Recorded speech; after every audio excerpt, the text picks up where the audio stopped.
Okay, so what we got here is my 201.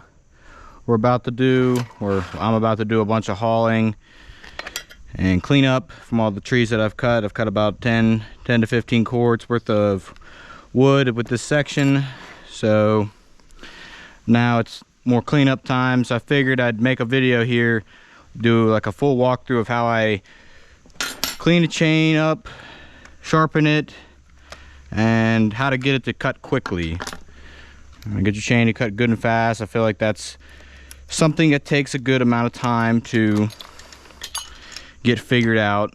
It's not gonna be something that you just watch a couple of videos and you get it on your first try. I mean, it took me, I don't know, 10, 15, 20 different, chain sharpenings to get to where I felt that I was proficient. That was a long time ago. I was also pretty young. I got my first, is that the right one? I get this cord around. So I got my first saw. That was mine when I was 12 years old. That's my 361. I'm very happy that my dad chose that one to get me, because that is like the best, they say it's one of the best 60cc saws ever made. I guess now I think the best 60cc class saw is the 400C that's out now, but back then, the early 362s, they were nothing compared to that 361. Stock form. I'll put some gas in this can. So what I'm gonna do is I'm gonna let this chain soak a little bit. That's gonna get all the grease, get all the oil off the chain. While I'm here, I'm just gonna kind of clean this area up, and I also like to just do the area that touches the bar on this side, so when I blow it off, all the dirt and stuff comes off quick or easily. You just want a nice clean mating surface.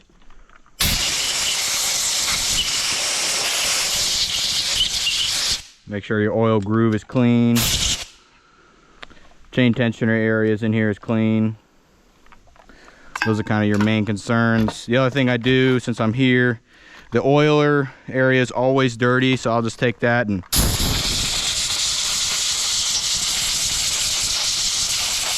clean that out.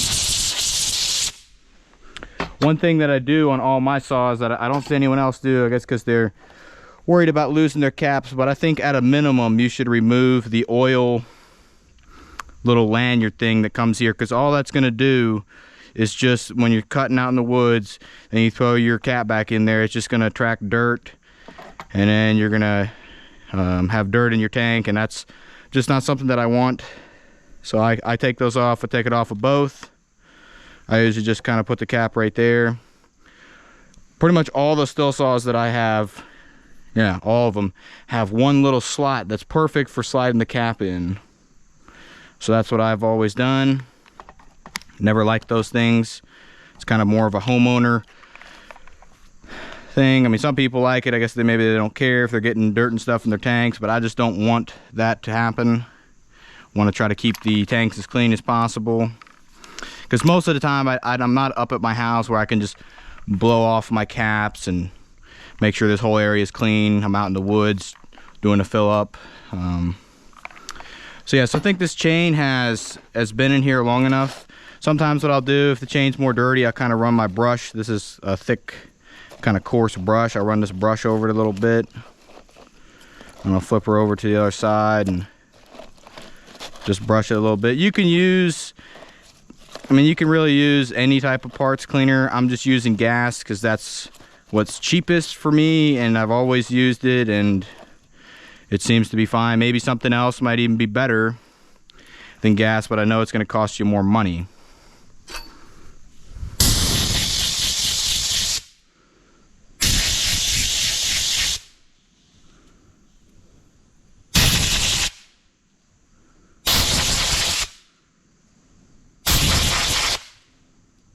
Always do it going this way, so you don't know the teeth can scratch you.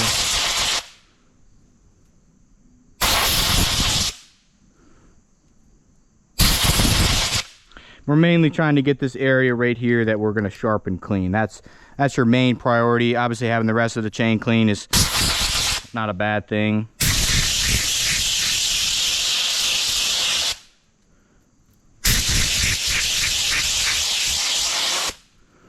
So signs that your chain is getting too hot, you're not getting enough oil flow, or the oil you're using is not cooling your chain enough, or your oil hole is getting clogged, you know, basically your chain's not cooling down, is your chain will load up here with like the wood you're cutting will actually load up your chain, and there'll be like a little bit of a pitch buildup on your chain. Even in hardwood, if the chain is getting hot enough, you're running it super tight, or for some reason it's not getting enough oil, you'll actually get some type of, you know, buildup on this chain that creates drag. So if I have chains like that, once I started doing some oiler modifications, I've not had that problem since then. I've did a couple other little modifications to the bars to help get that oil into the rail. I haven't had that problem since. Well, what I would do then is I would put this chain on a bar and hold it with a glove, and then just clean it off on a wire brush. That's what I've done in the past. But since I started doing the other modifications, I haven't had that problem. Alright, so this chain is nice and clean. Now let's go in and we'll do a little sharpening tutorial. The 201 is my favorite, or one of my favorite saws to run. Oop, I just ran into a case. And a stool. Almost know where everything is in here. Okay, so this is my chain grinder. This is the other chain. I usually, for the 201, I'll do 2 chains at a time. I just did that one there last night. Let's get her on correctly here. This one's fairly new. It's just had a little bit taken off the rakers, so that is good. Let me turn on one more light. A little bit more light in here. So for this chain, this is a 3/8 low pro round chisel chain. So I guess this is like an RM. Not 100% sure. I don't really buy these very much. Actually, I can tell you what it is. It is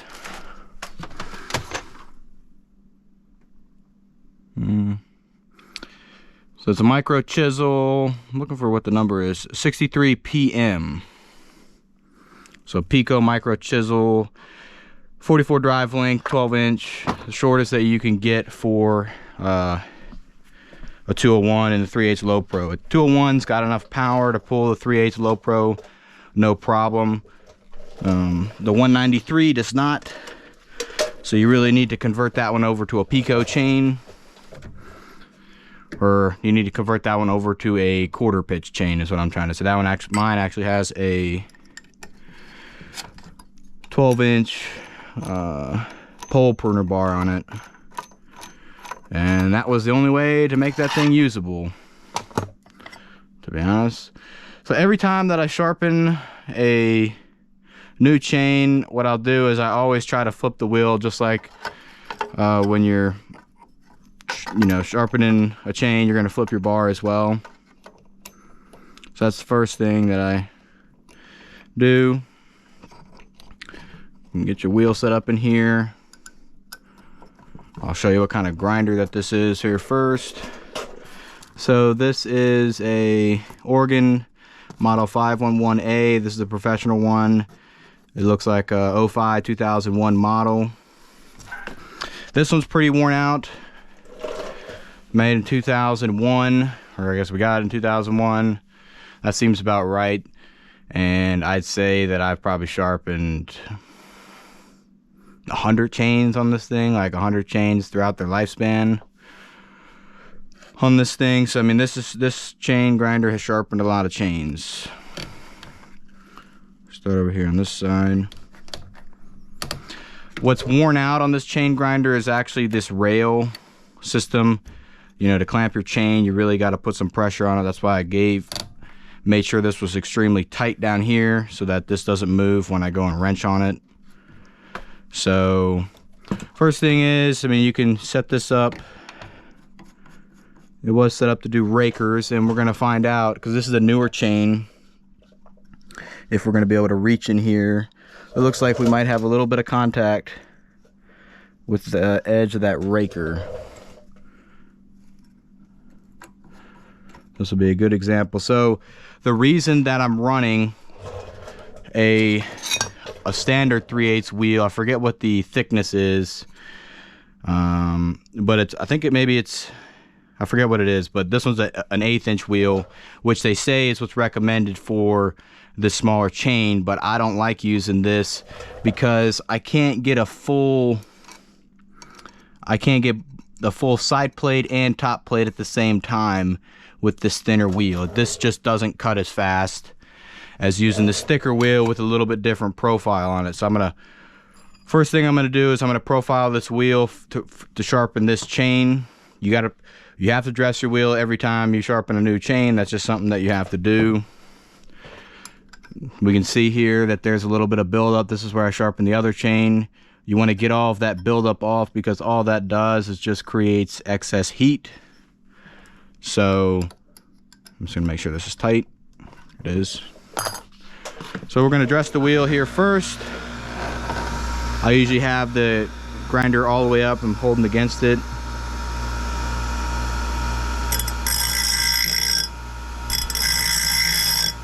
Trying to make a little bit thinner of a profile so I'm not into that raker as much.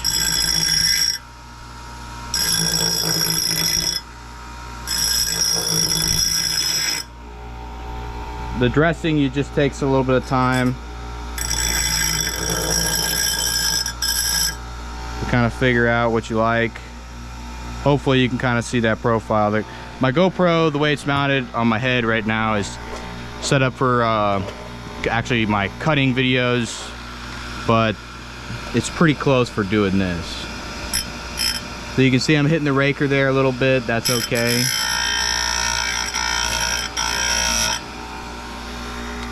And the other thing that I forgot to mention is, so all of my wheels here are coated with it's a grinding aid.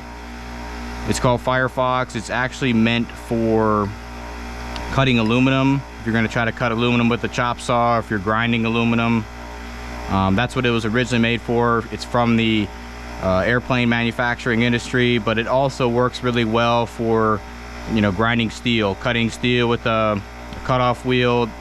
That's, you know, what we initially started using it for, was for that, so you're not burning through so many wheels. But it also works pretty good for sharpening chains. It will load your wheel up a little bit quicker, but since this wheel is porous and I run it in a bath, I heat it up with my little propane cooker in a little bath, and I just kind of rotate the wheel and let that liquid absorb into this wheel, so it's kind of fully treated all the way through. So I can dress the wheel 10 times before I need to retreat them. And the benefit of this is it keeps the wheel life of your wheel longer. It allows you to take more material off of your chain without getting the teeth too hot. That's kind of your biggest thing you're trying to avoid here, is not getting the teeth too hot. If you get the teeth too hot, you are going to ruin your chain. It might cut fast for a couple cuts, but then it's going to feel like it's dull, but it's going to look like it's sharp, and you're going to be wondering what's going on. So you can see a little bit of this Firefox that has scraped off here. It's actually comes in little white bars. If you're interested in it, just go to Google and type in Firefox grinding lubricant. This is the best stuff to use on one of these if you want to try to prolong the life of your wheels. Let's get into this sharpening tutorial. First thing that you should do is you should mark your first tooth. And I'll go ahead and mark this other side first tooth, so I know where I started. Only 44 drive lengths.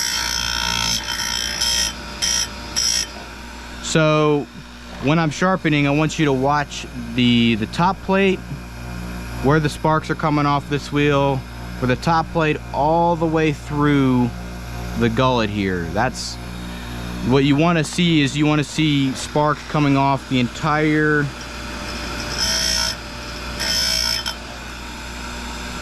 across. You want to see sparks coming off the entire contour of this wheel. You're not going to see them coming off the tooth, but you'll be able to see them coming off that entire contour of your wheel. We're going to make a nice light little pass. Something that you can do is, especially when you're newer to this, you can just feel the tooth that you just sharpened. If this is too hot to touch, in my opinion, you're getting the teeth too hot. So I just go ahead, you know, every now and then I'll just touch one. When I'm running the Symington, I'm touching every single one. That's just the way that I hold it. So that's my little instant feedback. So the heat is your enemy. Get the teeth too hot, they'll turn a little bit blue. You'll lose the temper of the tooth, and the tooth will just not stay sharp for very long. And then, you know, you're not going to be cutting much because your chain's going to be dull. And my experience is once that you get them too hot, then your chain's really kind of done. I mean, you can keep removing material back to hopefully back to where there's still some temper, but I mean the chain will never be what it was. Do a little inspection. We're gonna make 2 passes per side. That's kind of my minimum, even on a chain that didn't hit anything. I like to do 2 passes. This is something that you don't want to be in a hurry when you're doing.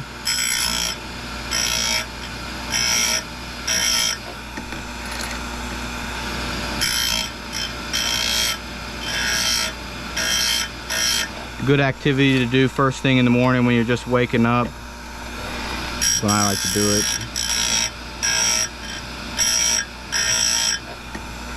Get a cup of coffee.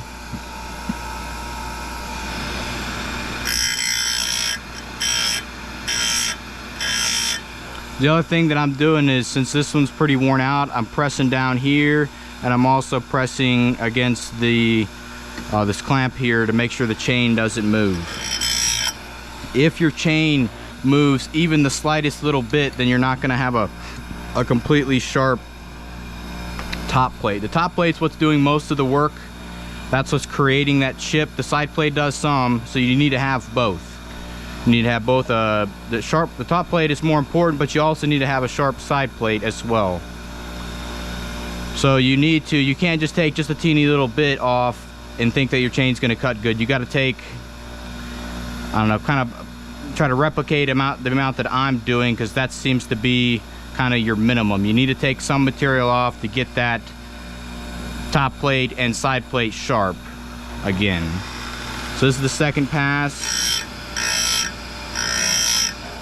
You can see, hopefully this GoPro picks up, you can see the sparks when I'm running the wheel in. It kind of starts here at the top plate, then moves all the way down into the side plate. So those sparks, you can see them kind of shooting off over here from the top plate all the way into the side plate, and we got a nice little gullet. So round 2, we're gonna go a little faster.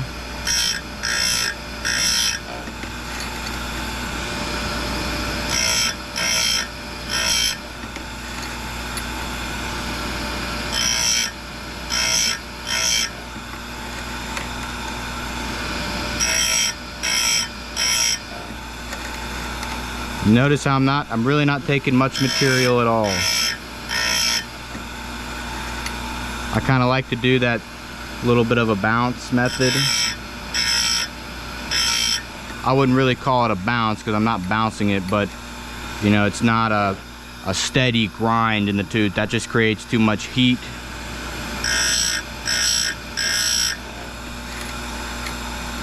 Sometimes I like to help the stop over the teeth so that it doesn't catch.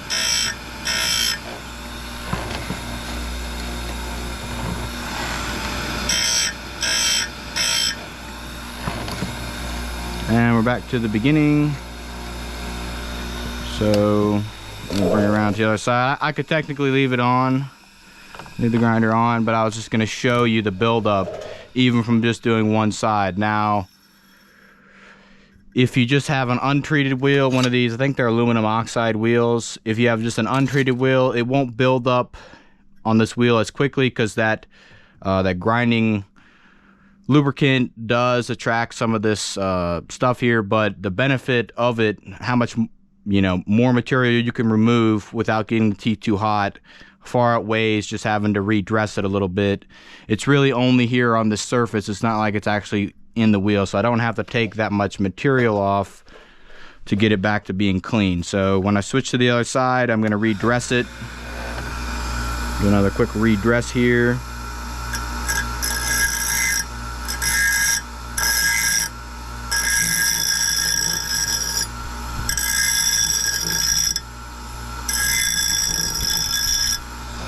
That's all we need.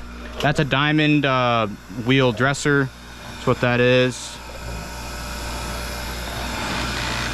So also you want to make sure your stopper here is not going to be in contact with the wheel. That would be no good.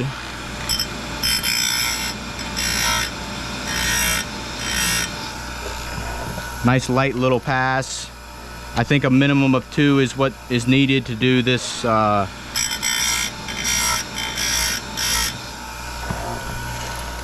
do it right.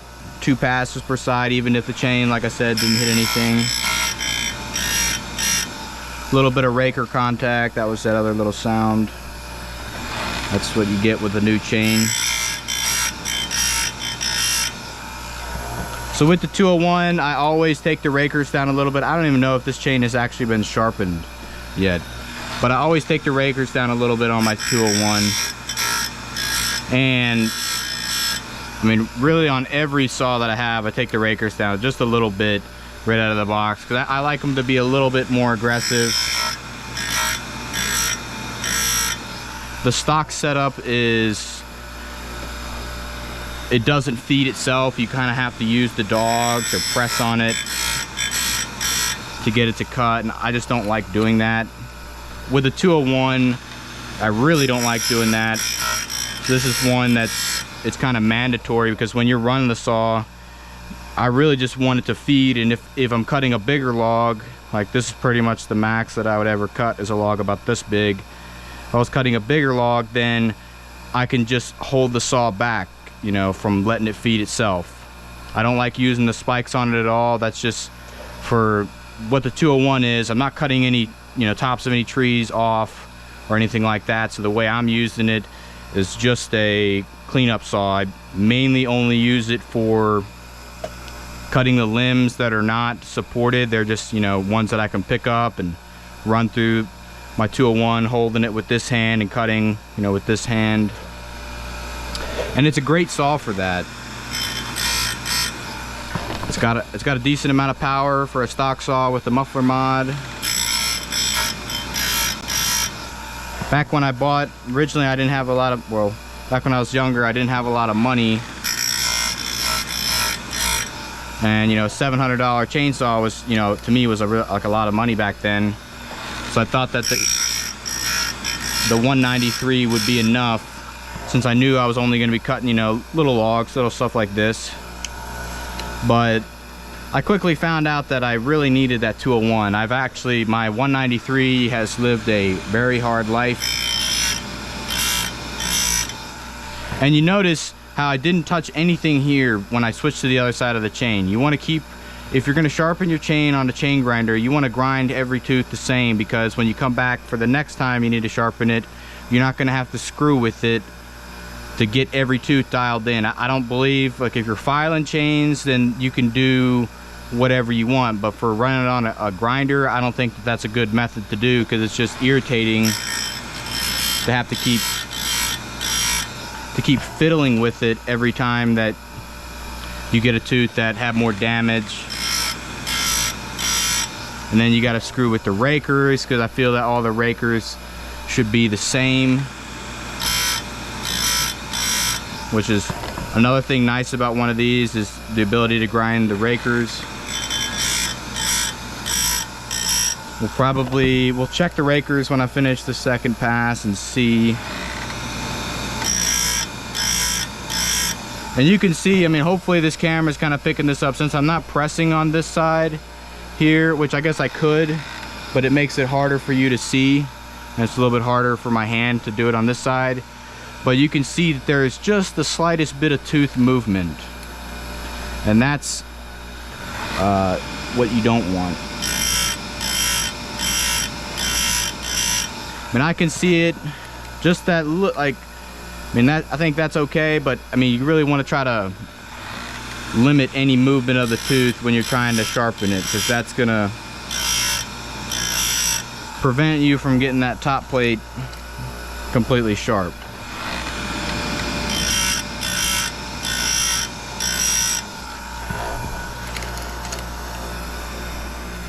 And we're almost back to the beginning.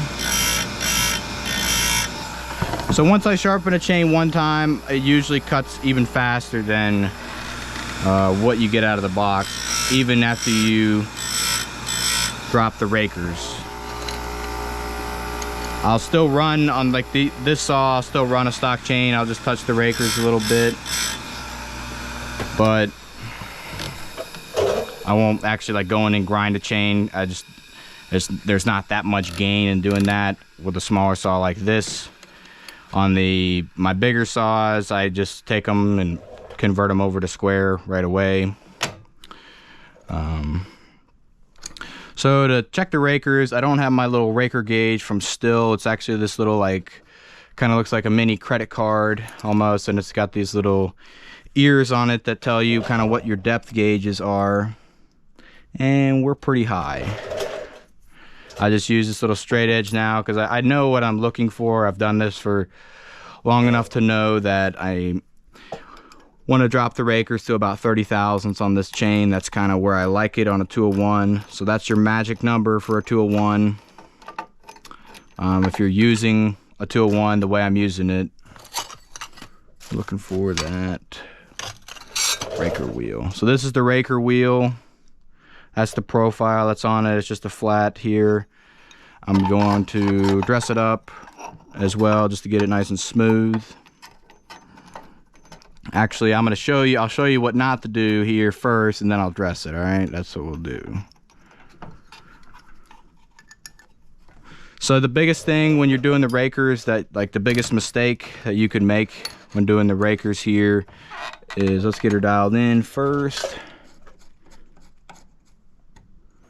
Okay, I like to run the stop here to get them all the same.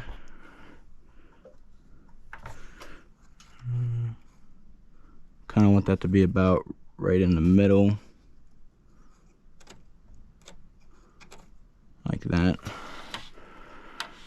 All right, so the biggest mistake I see, or well, that I used to make and sometimes even still do if I'm not holding this extremely tight, is on this side here where the teeth are on this side close to the camera. The wheel will actually jump a little bit. On this side you don't really have to worry about that, but on the side closest to me, the teeth will actually, or the wheel likes to jump a little bit. So the way that you prevent that from happening is you make sure it's good and tight. So I'm going to just do it, this is tight here. I'm going to show you that kind of that chatter.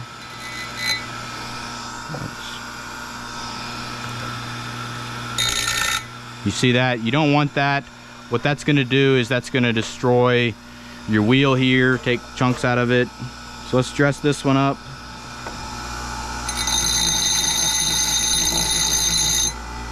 Just get her nice and smooth. There we go. All right, let's grind some rakers. Okay, and I'm going to take a little bit more off. You see I didn't have that one quite tight enough. So we're going to do, I'm going to skip one, I'm going to do another one on the same side.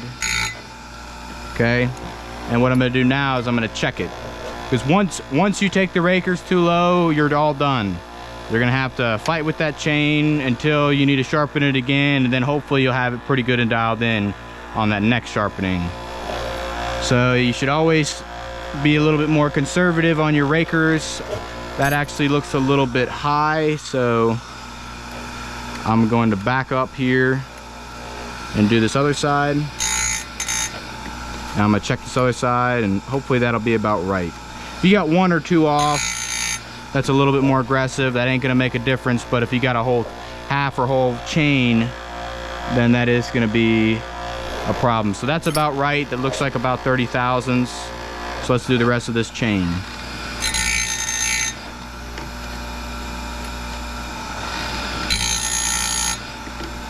And there's a slight variation from side to side. I mean, if you really wanted to be precise or whatever, I mean, one side is a little bit lower, but that isn't going to affect how straight the chain cuts. The chain is cutting crooked because one side is sharper than the other, or the rakers are really off on one side, which is not going to happen on a chain grinder like this. I never really had the problem of the chain cutting crooked unless I hit like a rock or something, and I was just trying to finish up what I was cutting, which now that I'm older, I just don't do. I'll just grab another chainsaw. That's kind of one of the nice things about having multiple saws is you can just grab another one. You don't have to fight through that and be hard on your saw for no reason.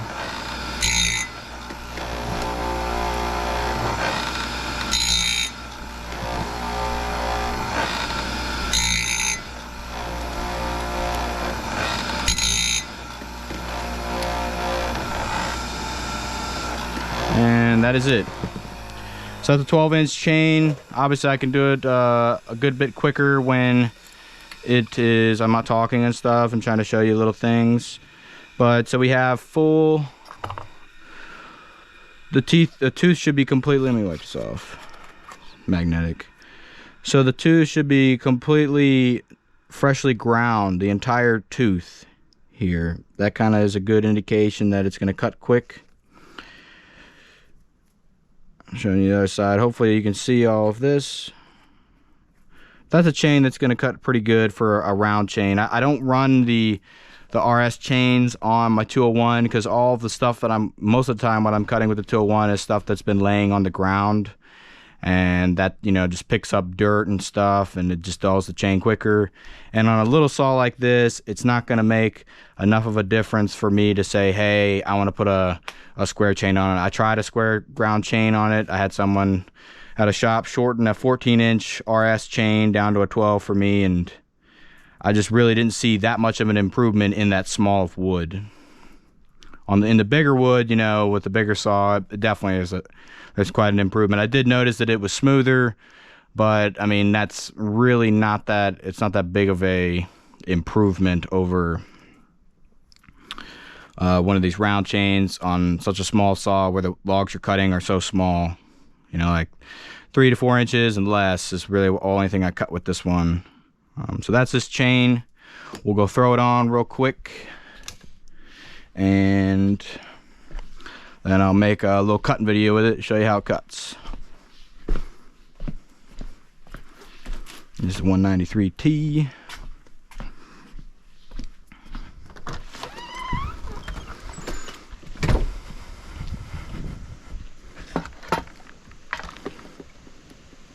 So the other thing, while we're here, what I'll do, my gas, is I'll just come in here and kind of clean the bar off on both sides. Hit her with the air. Okay. Then what I'm using is actually this little handsaw file. I think I got this from Lowe's like 10 or more years ago. And this fits perfectly in the rail grooves. So I just clean the rail out. Next step is I just blow the rail out. Both sides. You want to make sure your oil groove is clear, especially on the side that's going to be getting the oil flip or upside down. I don't remember which way it was. Let's go upside down this time. I didn't check. It's not super important. You just want to try to rotate it, you know, just about every time.